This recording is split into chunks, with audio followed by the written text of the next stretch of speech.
तो फिल्म शुरू होती है और हमें साल 1995 दिखाया जाता है। यहाँ हम चार दोस्तों को देखते हैं जो पहाड़ों पर हाइकिंग करने आए थे। इनमें एक का नाम पॉल होता है। ये जगह काफी पुरानी थी। इन्हें कुछ कबीले के लोग और उनके मंदिर भी देखते हैं, जो चीजें इन्हें काफी पसंद आई। ये जब एक पहाड़ की चोटी पर गई तो यहाँ पॉल को अजीब सी आवाज सुनाई देती है, जो और किसी को सुनाई नहीं दे रही थी। वो आवाज का पीछा करते हुए आगे बढ़ा, पर तभी वहाँ बने काफी बड़े गड्ढे में वो गिर जाता है। उसके दोस्त भी फौरन गड्ढे के पास आ गई। पॉल का एक दोस्त रस्सी के सहारे नीचे गड्ढे में जाता है और वो देखता है कि ये एक केव यानी कि गार है। वो देखता है कि पॉल वहाँ पर गुमसुम बैठा कहीं खोया हुआ था और मंत्र पढ़ रहा होता है। वो अपने सामने बने एक स्केलेटन ढांचे को देख रहा था, जिसका साइज आम स्केलेटन्स की निस्बत काफी बड़ा था। उस बड़े स्केलेटन के चारों तरफ और भी कई सारे छोटे स्केलेटन्स थे, जिनका साइज आम लोगों जैसा था, और वो सब उस बड़े वाले के सामने झुके हुए थे। पर ये देखकर पॉल के दोस्त को कुछ समझ नहीं आती, इसलिए वो उसके पास गया। पॉल बिना हिले जुले उसे कहता है कि दूर रहना मुझसे, अगर तुमने मुझे छुआ तो तुम लोग मारे जाओगे। पर उसका दोस्त इस बात को नजरअंदाज करके पॉल को अपने कंधे पर उठाकर बाहर ले आते हैं। इन्हें सामने एक लकड़ी का बना हुआ घर दिखाई दिया, जिसके अंदर ये पॉल को ले आते हैं। यहाँ बर्फ पड़ना शुरू हो गई थी, यानी कि ये चारों लोग अब यहाँ से नहीं निकल सकती थी। अब पॉल के पास अपनी एक दोस्त को छोड़ के दो दोस्त बाहर जाते हैं खाने का इंतजाम करने के लिए। पॉल अभी भी अपने होश में नहीं था। पॉल की दोस्त देखती है कि उसने हाथ में म्यूजिक बजाने वाला इंस्ट्रूमेंट पकड़ा हुआ है, जिसे उसकी दोस्त लेकर बजाने लगती है। कुछ देर बाद जब वो बाहर आई तो उसे बर्फ में अजीब सा काला साया दिखाई देता है, जो उसकी तरफ ही बढ़ रहा था। उसकी दोस्त अपनी जान बचाने के लिए वापस घर के अंदर आ गई और दरवाजे को बंद कर देती है। वो साया इनके घर तक आकर दरवाजे पर दस्तक भी करता है, जिससे वो काफी डर जाती है, मगर कुछ देर बाद वो चला गया। अब जब इनके दोस्त आए तो पॉल की वो दोस्त इन्हें बता देती है कि मैंने बाहर किसी डरावने साए को देखा। पर दोनों कहते हैं कि बाहर तो कोई भी नहीं है, लेकिन वो अभी भी काफी डरी और बौखलाई हुई थी। अब ऐसे यहाँ इनका दूसरा दिन हो जाता है। रात होने पर सब सो जाते हैं, लेकिन आधी रात को पॉल उठकर अपनी उसी दोस्त के कान में कुछ कहता है जो उसके साथ रुकी थी। अब जैसे सुबह हुई ये लोग देखते हैं कि पॉल घर पर नहीं है। कोई भी नहीं जानता था कि वो कहाँ गया, पर जब इन्होंने बाहर की तरफ देखा तो पॉल के पैरों के निशान बने हुए थे। इसलिए ये लोग निशानों का पीछा करते हुए पॉल तक पहुँच जाते हैं, जो चट्टान के किनारे पर बैठा हुआ था। उसके हाथ में वही म्यूजिकल इंस्ट्रूमेंट था जिसे वो बजा रहा होता है। पॉल का दोस्त उस पर गुस्सा करने लगता है कि तुम क्यों हमें बिना बताए आ गई, जानते हो हम तुम्हारे लिए कितना परेशान हो गए थे। लेकिन पॉल कोई जवाब नहीं देता, बल्कि मंत्र पढ़ने लगता है। अब ऐसा होते ही उसकी वही दोस्त जिसके कानों में उसने कुछ कहा था, वो अपना कंट्रोल खो देती है। वो अपने दोनों दोस्तों पर हमला करके उन्हें मार देती है। वो फिर पॉल को गौर से देखने लगी। पॉल भी उसी की तरफ देख रहा था, जिसके बाद उसकी वो दोस्त अपनी भी जान ले लेती है। ऐसा लग रहा था जैसे इन तीनों को पॉल ने ही मारा हो अपने कंट्रोल में करके। इसके बाद कहानी 23 साल आगे बढ़ती है और हम 2018 में आ जाते हैं। यहाँ हम जेम्स नाम के एक आदमी को देखते हैं, जिसकी वाइफ और बेटे की कार एक्सीडेंट में हाल ही में मौत हो गई, जिस वजह से वो अकेला पड़ गया था। वो एक सिक्योरिटी शॉप को चलाते हैं और अपनी फैमिली को बहुत याद करता है। उनके गम से नहीं उभर रहा होता। अब जेम्स एक होटल में जाता है, जहाँ वो अपनी बर्थडे का कूपन दिखाता है। अब हालांकि आज उसकी बर्थडे भी नहीं थी, कूपन पर 3 दिन पहले की डेट लिखी हुई थी, लेकिन फिर भी होटल वाले उसका कूपन कबूल करके उसे मुफ्त में खाना देते हैं। इसके बाद जेम्स जब घर आया तो उसके दोस्त की बेटी, जिसका नाम अमेंडा था, वो उससे मिलने आती। दोनों एक दूसरे से अपना गम बांटते हैं, क्योंकि आज ही के दिन अमेंडा के डैड और जेम्स की वाइफ और बेटे की मौत हुई थी। अमेंडा की मॉम को भी जेम्स जानता है और अब अमेंडा जेम्स को ही अपने डैड की जगह समझती है। वो पॉल को कहती है कि अपने डैड की मौत के बाद में पूरी तरह से टूट गई, लेकिन फिर मुझे समझ आ गई कि ये पूरी दुनिया सिर्फ एक ख्याल है, ये हकीकत में नहीं है। सच्चाई सिर्फ हमारी सोच में होती है। जिस बारे में हम बहुत ज्यादा सोचते हैं ना, अपना पूरा ध्यान लगाते हैं, वही चीज हकीकत में हमारे साथ हो जाती है। जो कहने के बाद अमेंडा वहाँ से चली जाती है। अगली सुबह हम अमेंडा की मॉम को देखते हैं। वो जब उसके कमरे में जाती है तो अमेंडा वहाँ नहीं होती। मॉम उसे बाथरूम में चेक करने जाती है, जहाँ भी अमेंडा तो नहीं होती, लेकिन शीशे पर एक मैसेज लिखा होता है, the empty man made me do it, यानी एम्प्टी मैन ने मुझसे ये करवाया है।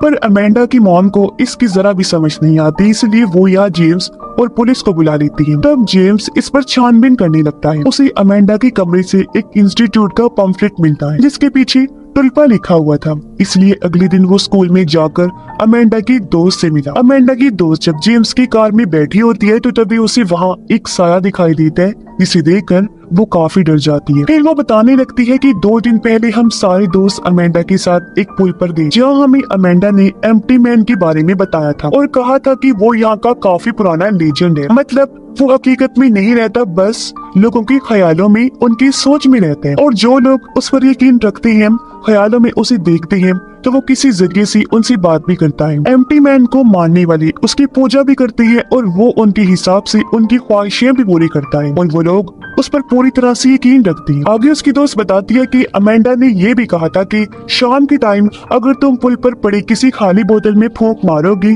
फिर एम्प्टी मैन के बारे में सोचोगी, तो वो फिर तुम्हारी जिंदगी में शामिल हो जाएगा। पहले दिन सिर्फ तुम्हें उसकी आवाज सुनाई देगी, दूसरे दिन तुम्हें वो दिखाई देगा और तीसरे दिन वो तुम्हें खुद ही ढूंढ लेगा। अब अमेंडा के कहने पर हमने बोतल में फूंक मारने के साथ साथ एम्प्टी मैन के बारे में सोचा भी था, जिसके बाद हमें अजीब सी आवाज सुनाई दी थी। और फिर उसे अगले दिन मैंने अमेंडा को एक दोस्त के कान में कुछ कहते हुए देखा था। अब अमेंडा की दोस्त अपने बाकी सभी दोस्तों के एड्रेस जेम्स को देकर यहाँ से चली जाती है। जेम्स उन सभी दोस्तों के घर जाता है पर उसे कोई भी नहीं मिलता, पर एक दोस्त के घर उसे इंस्टीट्यूट का पम्फलेट मिल जाता है जो उसे अमेंडा के घर भी मिला था। जिसके बाद जेम्स उसी पुल पर जाता है जहाँ उन सभी दोस्तों ने बोतल में फूंक मारकर एम्प्टी मैन के बारे में सोचा था। जेम्स को भी यहाँ एक खाली बोतल मिलती है जिसके अंदर वो भी फूंक मारकर एम्प्टी मैन के बारे में सोचता है, पर जब वो जाने लगा तो उसे पुल के नीचे से आवाजें आने लगती हैं। इसलिए वो एक होल के जरिए पुल के नीचे जाता है और देखता है कि वहाँ अमेंडा की सभी दोस्तों की लाशें लटकी हुई हैं, जिन्होंने भी अमेंडा के कहने पर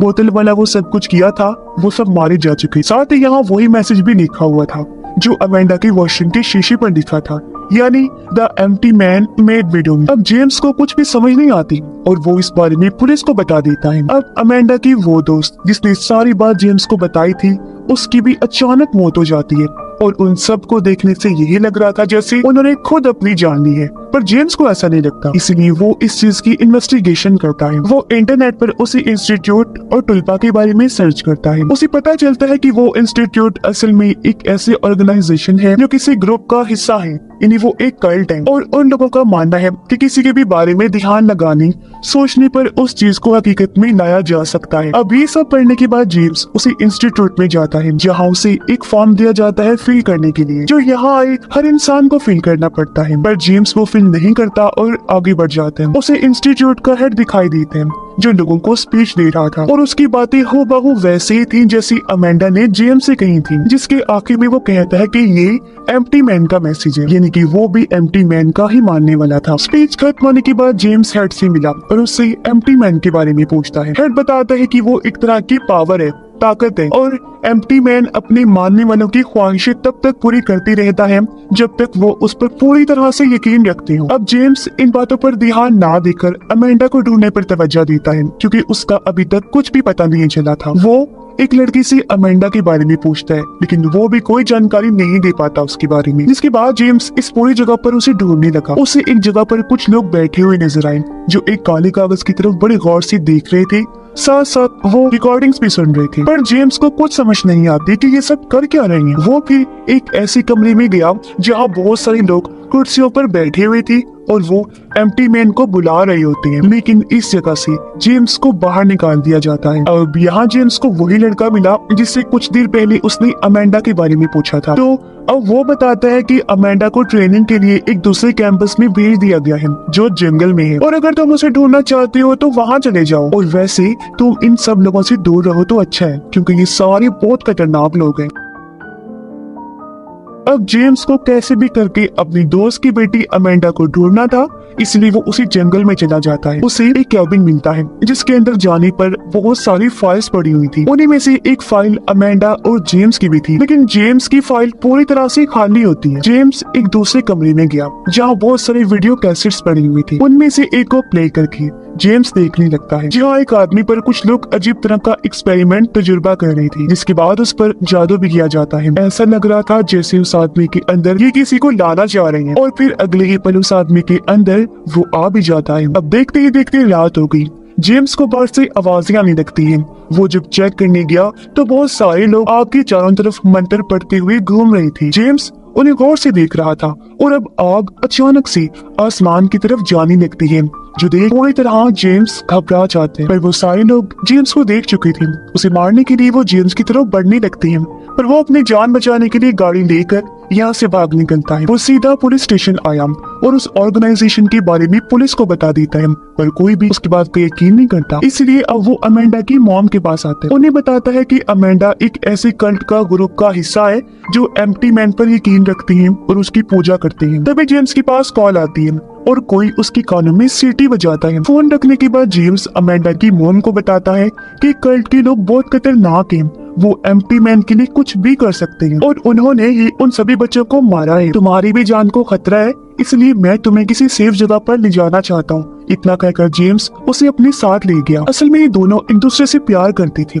पर कभी बता नहीं पाई। जेम्स उसे एक होटल में छोड़कर कहता है कि तुम यही रहो, यहाँ तुम बिल्कुल महफूज रह सकती हो। अब रात को जेम्स जब सो रहा था तो डर की वजह से उसकी आंख खुल गई। वो देखता है कि एक साया मेरी तरफ आ रहा है। जेम्स उसे मारने की कोशिश करता है, पर साया वहाँ से गायब हो चुका था। अगले दिन जेम्स फिर इंस्टीट्यूट के बाहर पहुँचता है। उसने देखा कि वो लड़का जिसने उसे अमेंडा के बारे में बताया था, वो कुछ लोगों के साथ कहीं पर जा रहा है। जेम्स उनका पीछा करता है। वो लोग एक हॉस्पिटल में आते हैं, तब उनके पीछे जेम्स भी अंदर चला जाता है। वो देखता है कि वो सारे लोग एक आदमी के सामने झुक गए हैं, जो बेड पर पड़ा है और पिछले कई सालों से कोमा में है। जेम्स को कुछ समझ नहीं आती, इसलिए जब वही लड़का बाहर निकलता है तो जेम्स उसे पकड़ लेता है। वो उसे बुरी तरह पीट कर पूछता है कि तुमने मुझे जंगल में क्यों भेजा था। तब वो लड़का बताता है कि मुझे मेरे ग्रुप वालों ने ऐसा करने को कहा था कि तुम उस जंगल में जाओ। जेम्स बेड पर पड़े उस आदमी के बारे में पूछता है, तब वो लड़का बताता है कि एम्प्टी मैन उस आदमी के जरिए हमसे बात करता है। पर जेम्स को कुछ समझ नहीं आती, इसलिए वो अगले दिन दोबारा इंस्टीट्यूट आया। वो अब उस जगह पर जाता है जहाँ सारी फाइल्स रखी हुई थी। उसे वहाँ 14 नंबर की फाइल मिलती है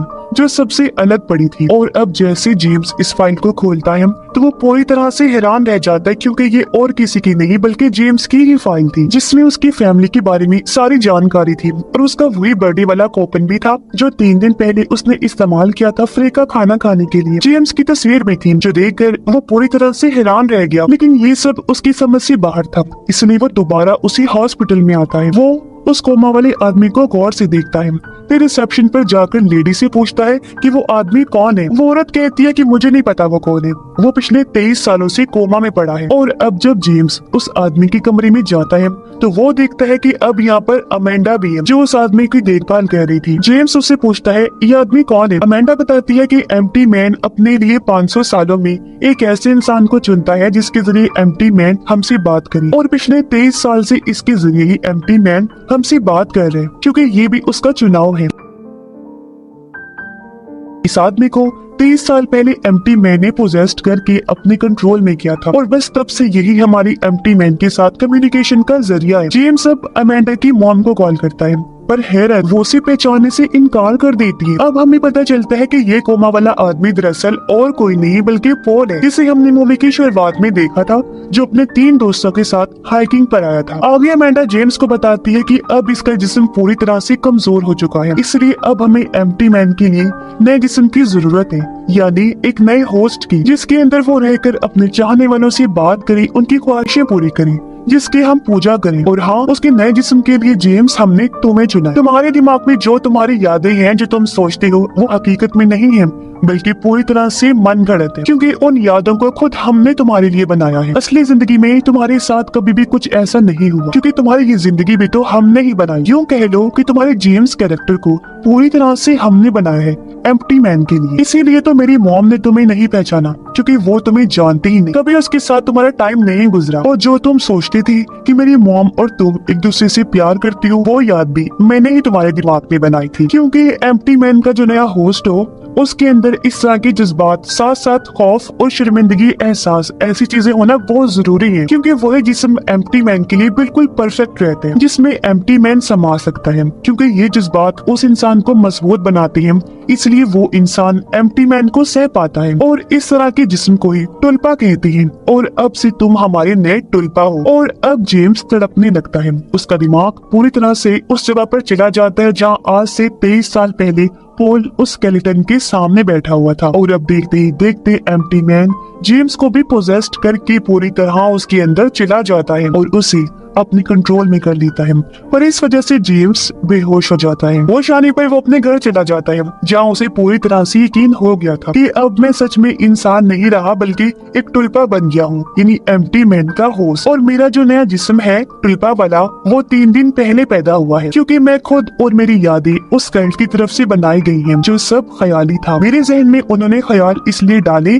ताकि मेरी बॉडी एम्प्टी मैन के काबिल बने, और जब पूरी तरह से मैं ऐसा बन गया यानी कि टुलपा, तो एम्प्टी मैन आखिर मेरे अंदर समा ही गया। यानी कि अब उस कल्ट का एम्प्टी मैन के साथ कम्युनिकेशन का जरिया जेम्स था। और अब जेम्स उस जगह पर जाता है जहाँ पोल का जिस्म कोमा की हालत में पड़ा था। जेम्स उसे शूट करके खत्म कर देता है और ऐसा होते ही हॉस्पिटल के सभी लोग जेम्स के आगे झुक जाते हैं, यानी कि अब वो कल्ट जेम्स के जरिए एम्प्टी मैन की पूजा करेगा और एम्प्टी मैन हर उस इंसान को मार देगा जो एम्प्टी मैन को सोचते तो थे पर उस पर यकीन नहीं करती थी, उससे डरती थी, जो लोगों को मारने का काम एम्प्टी मैन कब से करता आ रहा था। अब जेम्स का कैरेक्टर कुछ यूं बना कि एम्प्टी मैन के मारने वालों ने जेम्स के कैरेक्टर को अपने दिमाग में पहले सोचा, फिर ध्यान लगाकर उसे दुनिया में लाए, फिर उसके अंदर यादें डाली ताकि वो एम्प्टी मैन के लिए परफेक्ट बन सके। अब जब जेम्स की बॉडी कमजोर होगी तो होस्ट के लिए ये फिर से किसी को अपने दिमाग में क्रिएट करेंगे और उसे दुनिया में लाकर एम्प्टी मैन के साथ कम्युनिकेशन का जरिया उसे बनाएंगे और उनका ये सफर